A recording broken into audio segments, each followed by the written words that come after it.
Kaswabe, welcome back to the channel where we make exclusive contents ng mga crazy cars, supercars, and even luxury cars. On today's video, we have here the most powerful C-Class from Mercedes-Benz. Ladies and gentlemen, it's the C63 AMG Black Series. Mga kaswabe, let's begin!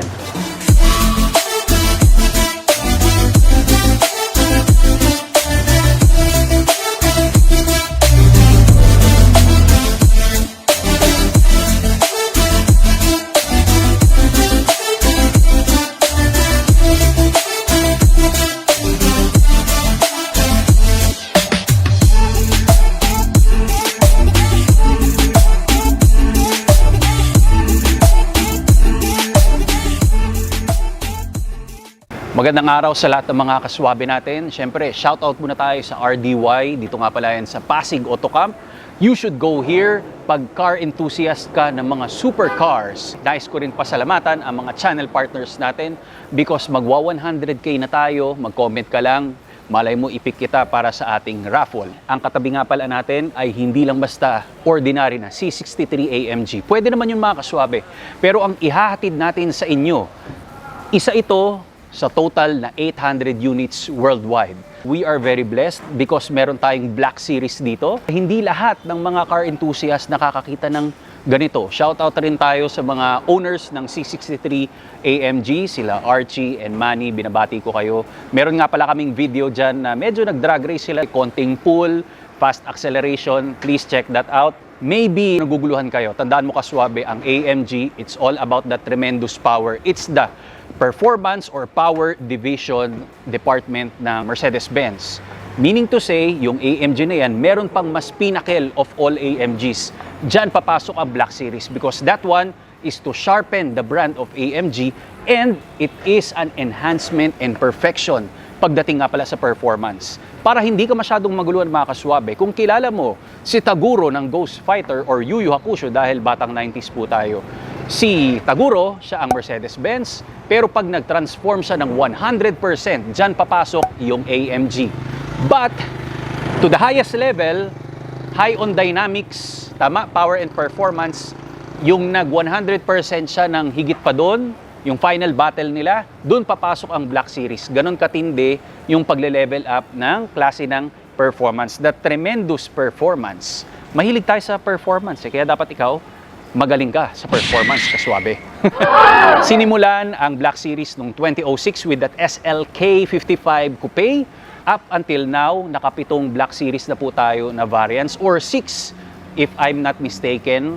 Ang AMG of course, mas marami yan because ang Black Series sa sporty version lang yan ng isang AMG. Aalamin natin, ano nga ba ang cool feature nito because this one is used, not a brand new anymore, but this one is very and ultra rare. Ano nga ba ang mga benefits pag nagmay-ari ka nito? And that 6.3 liter V8 Yammines, yan ang ihatid ko sa inyo kung anong klase ng exhaust meron tayo. Test drive, basta nood ka lang and kung magkano man to, later on ipapakita ko sa inyo.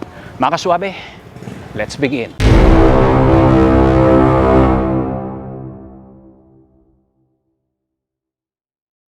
Magkakaroon tayo ng comparison about the C63 AMG and this one Black Series. Umpisa natin sa taas para pampainit muna bago tayo bumaba. May iniisip ka, no? Huwag kang judgmental.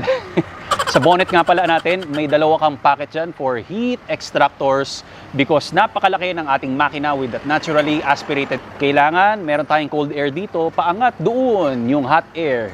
Sa C63 AMG, body lines lang or bonnet lines. Dito, same thing naman. This one is a different story. Doon, simple lang, mabait lang ang C63 AMG natin with LED or fog lamps. But this one, deleted ang fog lamps because more on aggression nga pala and sharp, intentional chin extension tayo rito or lip spoiler. Buong panel na carbon fiber. After nyan, hindi pa dyan nagtatapos dahil you have dive planes or canards for that great air swing. It deals about the aerodynamics din kaswabe. Yung sa front fenders nga pala natin, naka-flared out siya.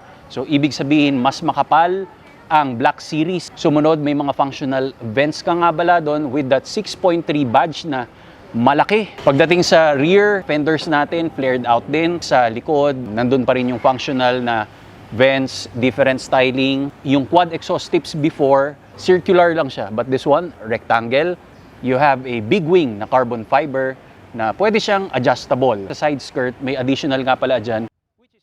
At yun, ang big difference nila when it comes pala sa appearance between C63 AMG and Black Series. Again, ulitin ko lang kaswabe, this one is the most powerful C-Class ever in this planet. This one is a 2015 C63 AMG Black Series, 800 units lang, worldwide, ultra rare edition.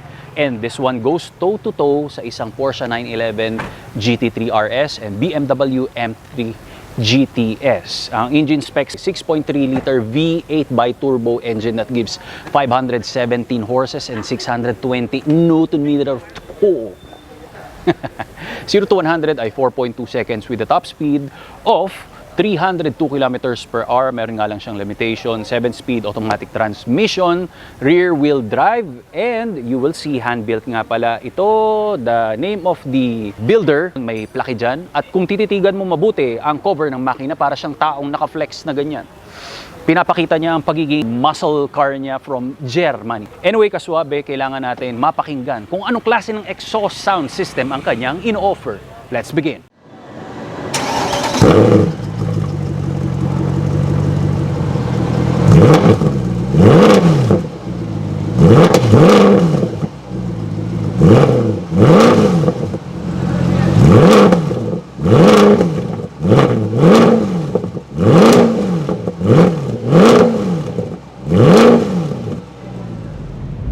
Test driving the C63 AMG Black Series Comfort Mode. Let's do a pull.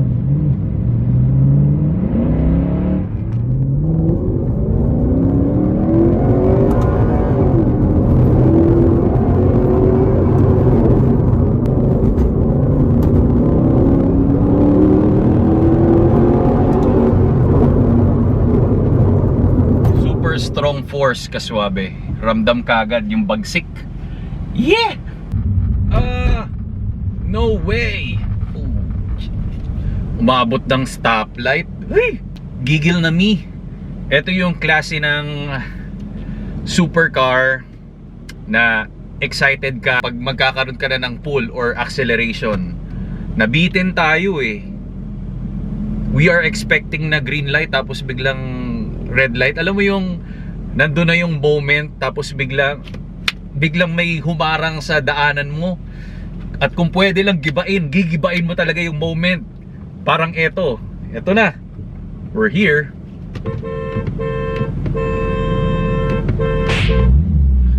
Bagal, ano ba yan? Nananadya ba? Tiyaring. Tulog yata yung nasa ano eh. Diba? Let's see.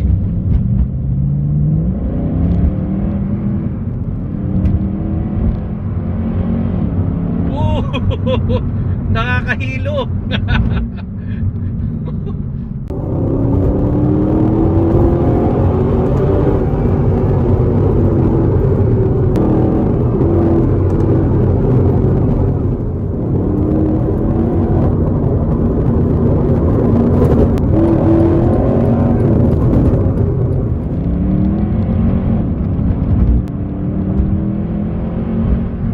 Yeah. Woo! Grabe yung reaction time nung pag-accelerate. Tsaka sobrang ano niya, yung response niya, gigil na gigil.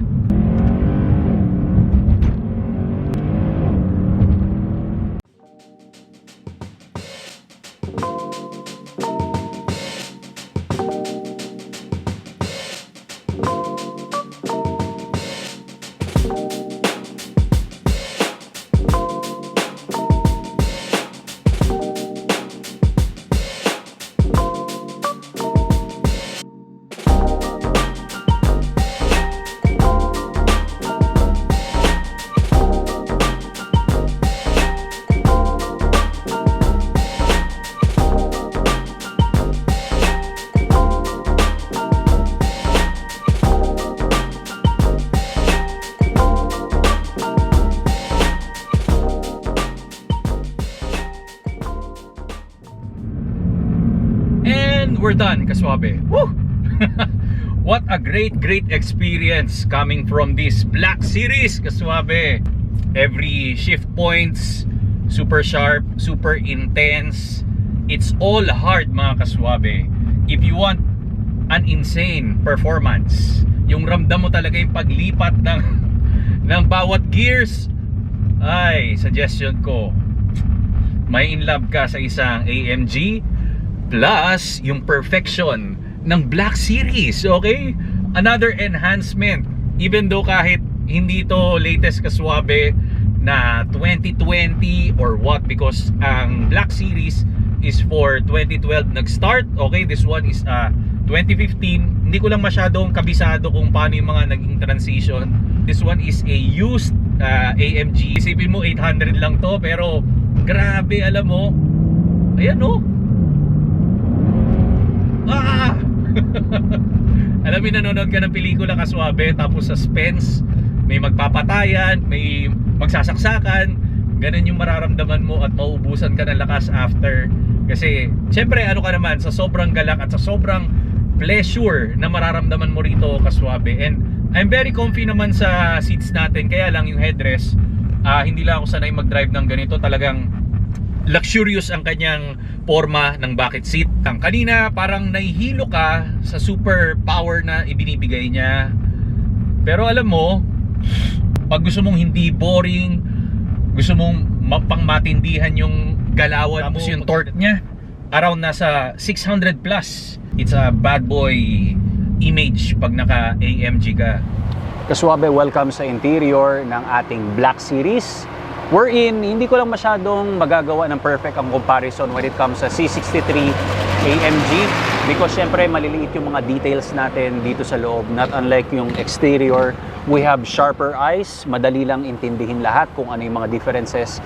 Inabot na tayo ng Black Series sa Sky dahil may mga unexpected things nga pala na nangyari. Ang rear seats natin, it's all deleted because for weight reduction, ito mga kaswabe, tsaka track-oriented ang ating Black Series. Makapagtataka lang dito, wala naman uupo doon sa rear space. May mga floor matting pa rin ang AMG, may mga red stitching pa rin sa door panel, may mga air vents pa rin. Ang seats natin, super luxury na bucket seats, super comfy. Yung suede natin dito na material, parang unan na rin siya. Nakaspoon talaga yung backbone mo and even yung pisngi ng kapwetan mo.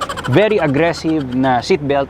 It's color red, meaning to say Sports Plus. Manual lever nga pala para i-adjust natin yung mga seats for faster movement and walang delay nga pala. Syempre pag nasa track use ka and makikipag-sabayan ka sa speed, you have tread plates ng AMG dito, pero sana may script na Black Series. Center console nga pala, merong select shift dial dito for comfort, sports plus. Ang gear lever, it's all Alcantara para pag hinawakan natin, hindi po siya madulas because tandaan mo, track oriented. Climate control, it's dial din, pero nakakatuwa rito because this one is medyo old school, tama, classic siya. Started noong 2012 up until present or what. May mga dial ka, 1, 2, 3, 4, 5, parang lumang phone. Ang infotainment system maliit lang, pero pag turn on ko kanina, ang placing nasa Japan. May kita mo ang Tokyo, tapos pwede mong i-zoom 5 kilometers, 20 kilometers. Brushed aluminum bezel around it, yung temperature, gas mileage natin, speedometer, and analog tech. So super basic, saying na AMG plus the script of 6.3 V8. Ang steering wheel leather plus with Alcantara para kapit na kapit. Ang grip mo RDY, maraming salamat. Maraming supercars dito. So tutok ka lang, please get some merch. Maraming salamat, and as always, I'll see you kaswabe sa next ride natin.